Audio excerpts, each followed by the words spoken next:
Welcome to the Provoke Media podcast and this episode in which we discuss why language matters in the intersection of business and politics. I'm Megan Keogan, host of today's episode, and joined by Global Strategy Group partner and managing director Tanya Meck. Is it possible to talk about ESG values without running into the culture wars? How do I build and protect my brand in a divisive political environment? We'll unpack these and many more takeaways from the 10th edition of GSG's Business and Politics Report in today's episode. Tanya, welcome. Thank you. Happy to be here. It's great to chat again. Very excited to talk about a totally different topic than we did in our last episode together. But today we're here to talk about the Business and Politics Report. Tell us a little bit about your role at GSG, just for some quick background, and then maybe some background on this particular report. Sure. So my role at GSG is to lead the communications and public affairs practice across the U.S., and then in conjunction with our global partner, Sec Newgate. And that role is client strategy and day-to-day work. It's running the business and growing the business. And it's some thought leadership, sort of how to bring what we know to our clients and beyond. And that's the Business and Politics Report that we're going to talk about a little bit today. And we've been doing this, for 10 years now. It went by in a flash. When we were doing it, the concept of an intersection between business and politics, was new. But we've got data, we've got a decade worth of data. And so while we think everything, that's happening today is new under the sun, that's not quite so. So we've got great perspective to bring to the conversation. I'm really excited to talk about some of the things that I'm sure all of your listeners are hearing and seeing in the news every day. So first things first, is this where is the best place to access some of this data or report for any of our listeners who might want to kind of follow along with us today? Sure. If you go to the GSG website, globalstrategygroup.com, you can go under the Insights tab. All our thought leadership will be there. And so it's probably easier if you do go there and follow along with some of the data. It's, as you and I were discussing, it's always challenging to talk about data without a whole bunch of graphs and charts to relate to, but we'll try to do that verbally today as well. And Megan, the other thing that I should say is when you asked about this report and you mentioned the conversation today will be different than the last one, right? Just to remind people, the last time we talked, we were talking about the creative side and sort of how our creative group, the lab, coordinates with the communications and public affairs work. Today, we're taking it to the other side of GSG, which is our research practice. And so this report really marries the communications experience with the research and polling experience that we have in-house at GSG. So it's going to be fun to talk about a different part of the business, but challenging without all the numbers. Well, and I do encourage folks, we will link it on the Provoke Media website within the article alongside this. It is really digestible information, and I think that's from like lay eyes, it's a pretty cool report to look at. Especially as you were, as we were prepping for this call, Tanya, sharing just like what a distinct and unique landscape we're living through right now in the scope of the ESG world, but the political realm and how that impacts business, which I suspect you can tell us a bit about how different this report felt to produce this year than perhaps in some years past. Yeah, so in some ways it felt very similar, right? Because if you look at the report, you'll see, if you look at the question specifically, corporations have a responsibility to bring about social change on important issues facing society, right? Real straightforward question. We've been asking it since before 2017. And if you look over time, the answer, the percent of Americans who agree with that statement, corporations have a responsibility to bring about social change, has stayed pretty consistent. In 2017, it was 77%. 2022, it's 79%. It's fluctuated as high as 86, and it's never fallen under 77. And so consistently, that is the answer. Then each report teases out, a little bit of that.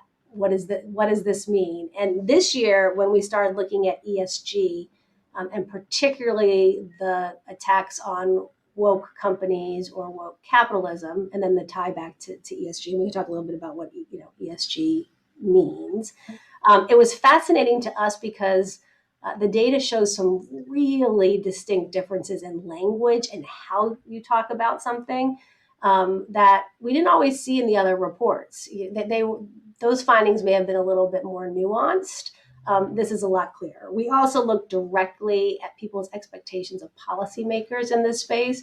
And for the first time, we see a real deep disconnect between American voters and some policymakers. And we can talk about, why we think that is. Absolutely. Well, let's kick things off. Just quickly, background, who was polled for this and how did the survey come to life, or what's the procedure? Sure. So we poll 1,000 Americans. We do this every year. We ask some trend questions and then try to add some new ones. But our pollsters help us write the questionnaire. We have statistically significant samples. We make sure that we've got enough Democrats and Republicans so that we can look at political differences. And then, in conjunction with our communications team, pulls together this report. And it really is, the intersection. We've got some case studies in here that folks can take a look at, and then some hard data on what I like about it, Megan, is it's really, as you put it, you can navigate the data, and I think it shows some clear paths forward for our clients and others, and that's one of the things I'm most excited about. One particularly interesting thing that jumped out at me, not just because it was towards the top of your report in the key findings, but throughout, is the insights around the term ESG and sort of how maybe perception has really changed, evolved, and differentiated from past years when this has been like such a big topic to discuss. And wondering if you can go into a little bit about what surprised you about the ESG findings. Was that something you were surprised by? How people perceive the term? Yes, you had lots of thoughts on it. So I'm Yeah. curious to chat more on it. Well, a lot of us who have been charged with communicating ESG over the past several years were surprised that 59% of Americans didn't know what the term was. I mean, surprised, not surprised, right? It's what happens when you're in your own little echo chamber. So Americans don't know what it means. Um, we can frame it in a various number of ways, all accurate, and get wildly different reactions between different groups, and particularly because we're focused so much on the politics of this issue between Democrats and Republicans, right? So if you look at the data and you ask Democrats and Republicans if they approve of companies that speak out on social and political issues, right? You can see the net approval for Democrats is 50, and for Republicans it's -8, right? So a wild, wild swing. If you talk about companies that have ESG initiatives, 82 net approval for Democrats, 34 for Republicans. So 48-point difference. Again, people don't really know what ESG is, but some Yeah. of them believe it to be a dirty word, right? So that's the swing there. When you move to companies that speak out on issues that are important to their employees and customers, the gap is only 16 points, right, between Democrats and Republicans. And then when you say companies that try to have a positive impact on their communities, which is essentially at the core of ESG, the gap is 5 points, right? 87% of Democrats and 83% of Republicans net approve of that statement. So it was so interesting to us to see, that the term ESG has become weaponized by I would say, a small group of ultra conservatives who are spending a lot of talk show airtime, a lot of ink time on that topic, and it doesn't resonate with most of the voters. But their base and part of their base believe it to be a dirty word, and because it's not defined, they've defined it. It is defined, but because it's not defined in the public consciousness, they've defined it for them. Obviously, audience comes into a very big play, right? Knowing one's audience. Um, where would a business begin to assess if they actually know their audience or they think they know from like the bubble, or to your word just a little bit ago, the echo chamber that they're in. I would imagine that the topic and the risk factors of various topics span based upon who your audience is. And is there any sort of guidance or process or recommendation on how to navigate those risk factors by topic? Yeah, I mean, if you think about, let's start with the audience question sort of writ large, right? You think about some of your key audiences, your employees. A lot of our clients have employee surveys, they have employee groups, there's internal communications. And so there is usually, although employee bases can be very diverse as well, there's usually some type of corporate consensus. Um, Ladder up to your corporate values, right? They often use corporate values, vision, mission, and values sort of as a filter for what they will Mhm. participate in, weigh in on, et cetera. So employees are a really important group. When you talk about external audiences, the data that we've seen when you look at consumers of goods and professional services writ large, there's still not a lot of reputational risk, because remember what we said when we set this up. A lot of Americans don't know, and a lot of Americans don't care. They think companies should do good, but it often stops there, right? When we looked at consumer purchasing behavior, so we looked at, are you more inclined to purchase if a company is a good corporate citizen? Are you less inclined to purchase because you think ESG is a dirty word, right? The boycotts and the boycotts, so to speak. We saw some movement, but not a lot. So, not a lot of risk with your customer base, generally speaking. And again, this is across Mhm. all types of Yep. companies, all types of customer bases. Place we found the most risk is the political risk, what I just said, right? Yep. Being tweeted about, called before Congress, sort of exposed for your ESG practices. And so, but you got to look at your customers, your clients, your investors, and you've got to understand what their view of ESG is. You have to understand what their appetite is, and then you got to weigh those different risk factors in making a decision. And then you asked Megan about issues, right? Like that's the Yep. thing. Yep. Clients will come to us and say, I don't want a red issue and I don't want a blue issue. I'd like a purple issue, right? There's not a whole lot of purple issues to go around in 2023 in the United States of America. Um, Again, though, that has a lot to do with framing, right? Mhm. So, there's a different response to protecting the environment than there is to eradicating climate change, right? Just as in Right. one, not shockingly, is more polarizing than the other, right? Just because of the way we've sort of drawn lines by language, right, in this country. But if you look at issues, ranging from looking at some of the charts here, from equal access and opportunities for people with disabilities to cybersecurity, to women's equality in the workplace, all not particularly polarizing issues, right, for Mhm. companies to weigh in on. And then when you get to things like gun safety, criminal justice reform, women's rights to choose, and LGBTQ plus equality, becomes highly polarized. So it's really reflecting, what we're seeing, in the broader universe. It doesn't mean that our clients won't weigh in on some of the more polarizing issues, because they often do. Mhm. But it just means they've got to be planful about it and explain the motivation to their most important stakeholder audiences.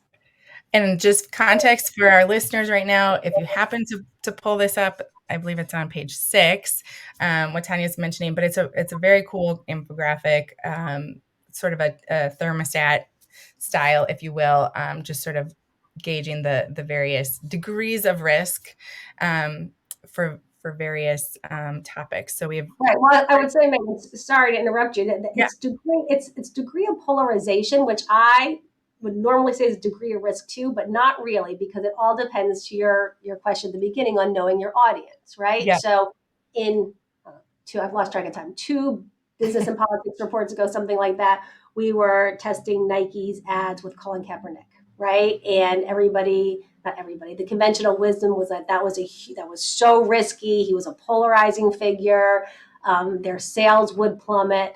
And it turned out, although it was a polarizing issue, their base loved it, right? The people who are already buying Nikes bought more Nikes. The Yep. people who hated Nike for this ad were buying Nikes to burn them, were not Nike customers to begin with. And so it can be polarizing and not risky if you know your audience. So I just Yep. want to make that distinction. The chart is fascinating from a polarization Yes. viewpoint. So you can see how you talk about issues and sort of what that split is between both sides of the political spectrum. And in sort of your research and your studying of this, have you determined the sweet spot of like how many issues should a company attempt to take on? Do you need to have a stance, whether it's more vocalized or less, on everything? Or is it better to care a lot about a few things and be very vocal about those? Is there guidance or thoughts on that? Yeah, I mean, we always say to go back to your core values and make the decision, your core corporate values, and make the decision from there. Obviously, some can speak to and respond to a wider number, but eventually you dilute it, right? And so we say pick what's most important. There was a time, even a few years ago, that our clients were weighing in on every current event that was happening, national tragedy, and the sad fact is there's too many, right? And so their employees, their stakeholders were getting communication fatigue because it was one CEO statement or corporate statement after another. And so we're really encouraging our clients to take a look at, the top priorities for them. Are there things that directly relate to their business, their communities, their employees?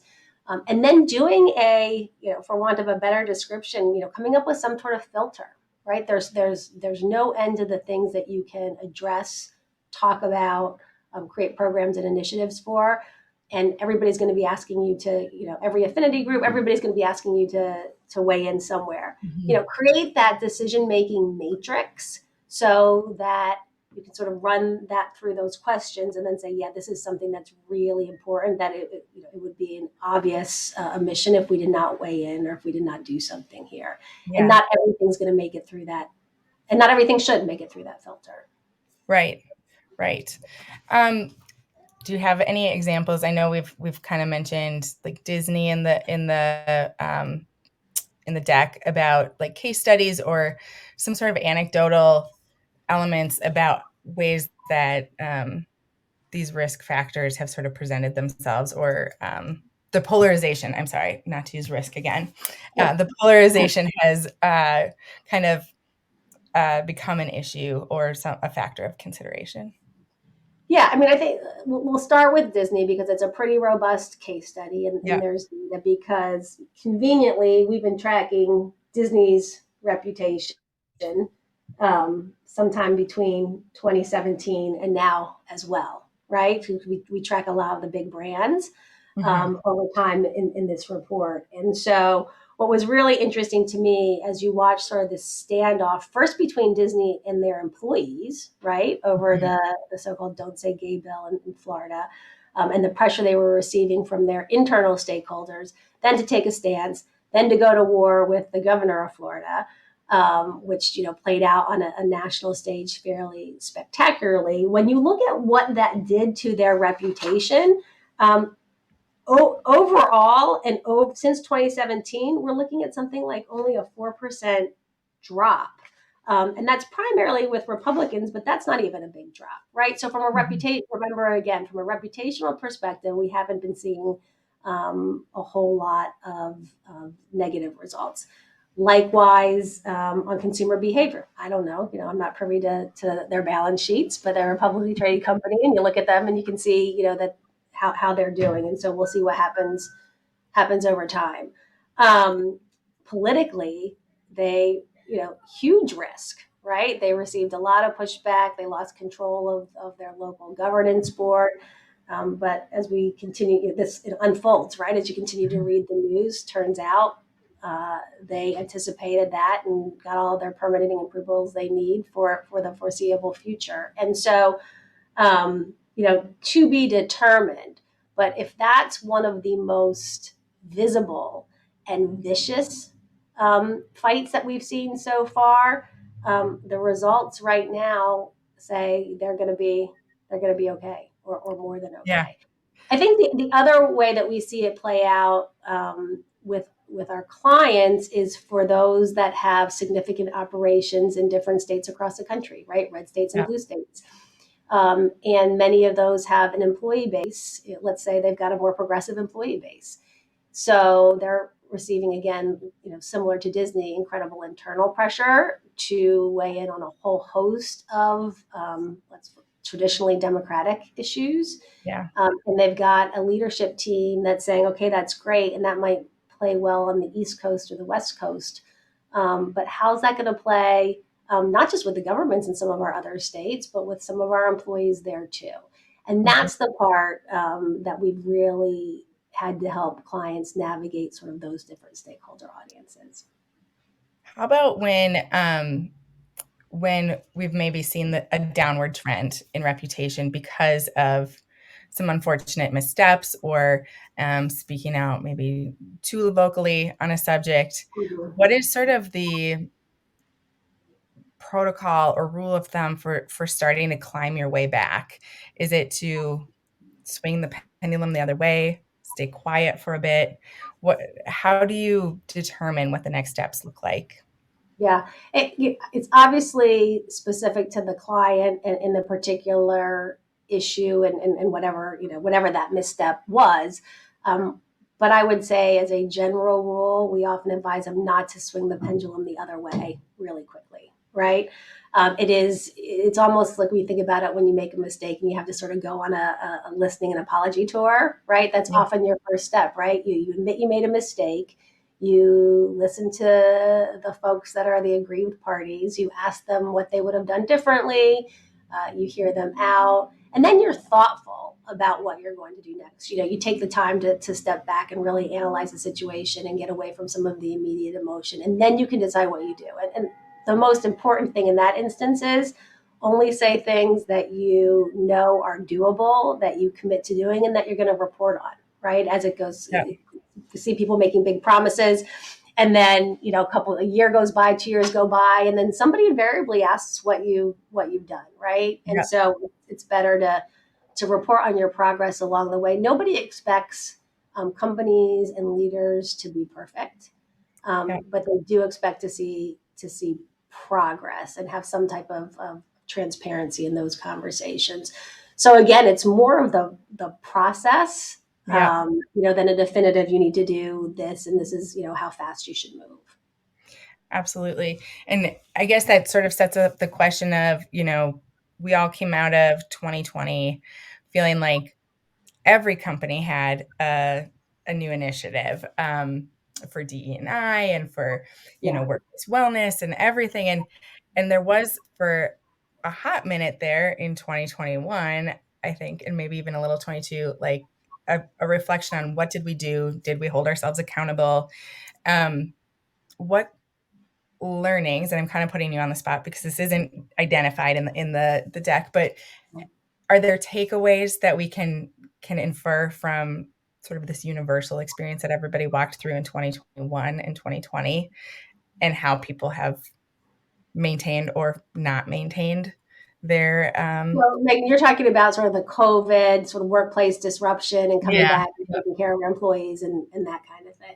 yep, Yeah, I think, it's a really interesting question, and right, no data. So now, we're yeah, having a conversation that, my counterparts in research would say is founded in nothing, but my opinion, but also my experience, right? And working, yep, working with our clients. Um, there was a lot of assumptions made about what employees wanted and needed, and where there were some conversations, but I don't think enough. And so we moved fast and furiously to create all of these programs and structures, and not everybody took the time to let things settle a little bit and then ask the questions, what do you really need? Or we set up programs that just didn't really have a great effect, but now it's hard to get to get rid of them, yeah, right? So because you get used to it. So I think it's the same thing from work from home, hybrid work.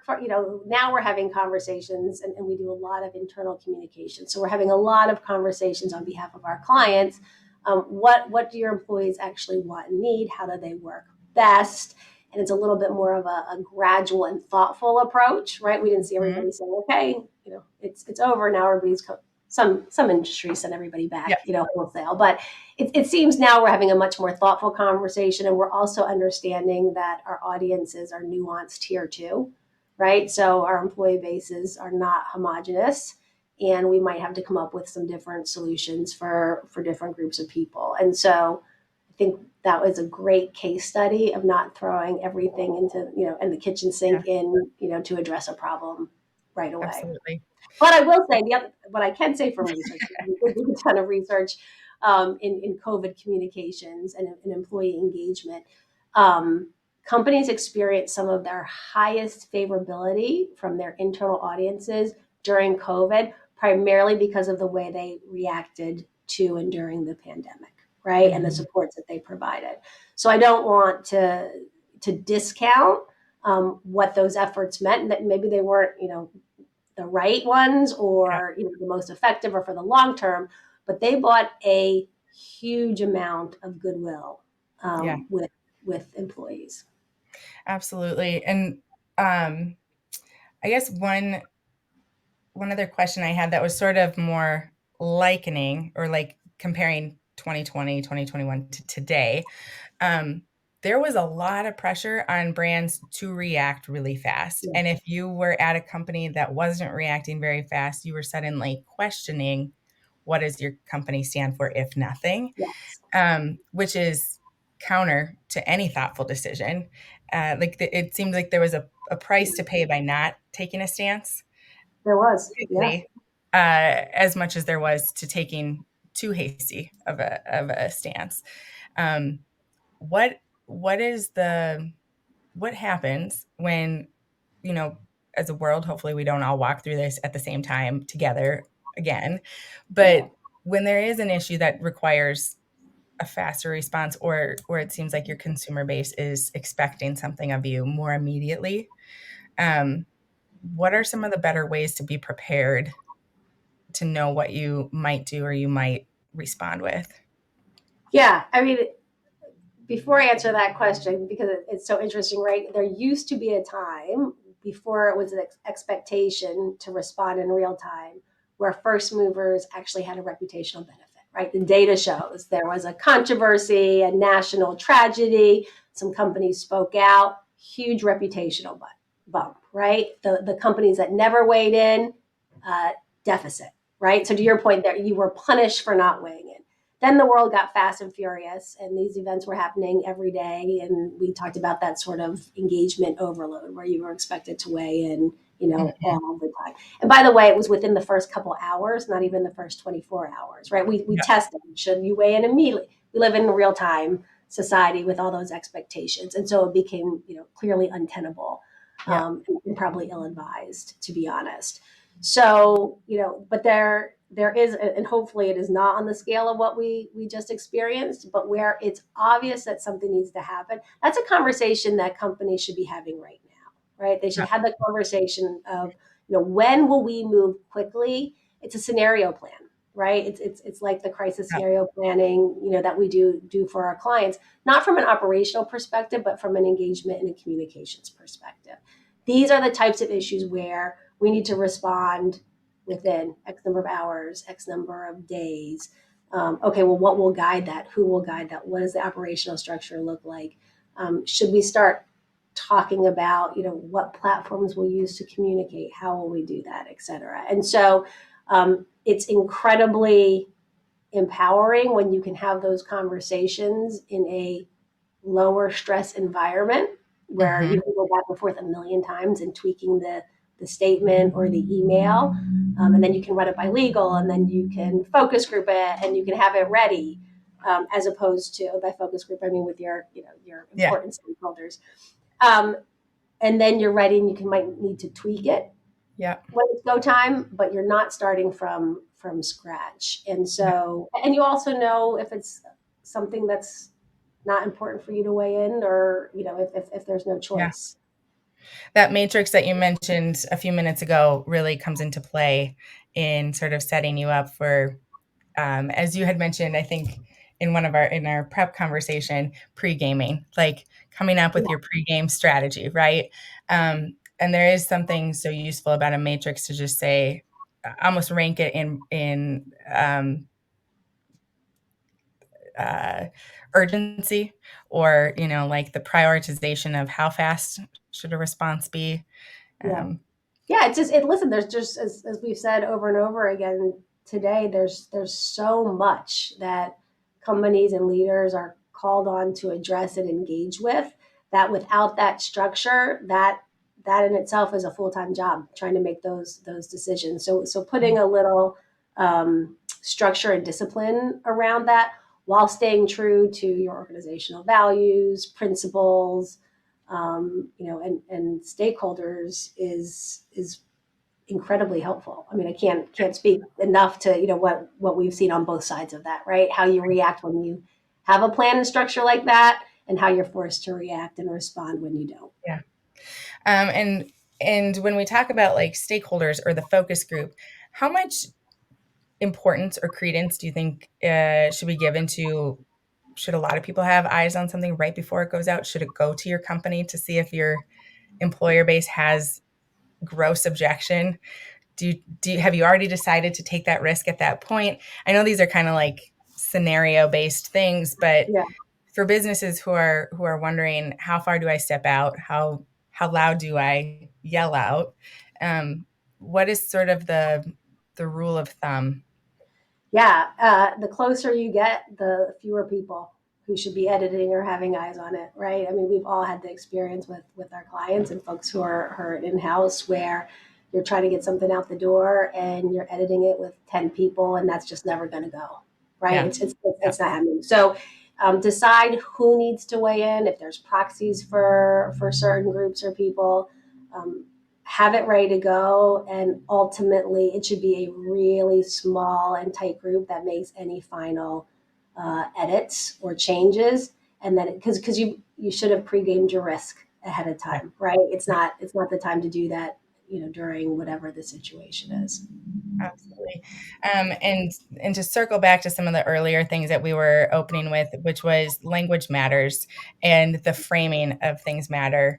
Um, can you talk us through a little bit about, we talked about the difference between, like, I think it was maybe global warming versus environmental as Yeah, a more broadly friendlier type, or approachable type bucket. But what yeah. are some of the other ways, that the framing can really work to a brand's advantage as they're trying to navigate? Yeah, framing it with respect to your stakeholders, right? This is important for my employees because this is important for my community because it can even be this is important for our bottom line. I mean, right? Like ESG was born out of an investment strategy that assumes that it is a better investment strategy because it's looking at long term risks, right? So you can even frame it as it's good for my bottom line.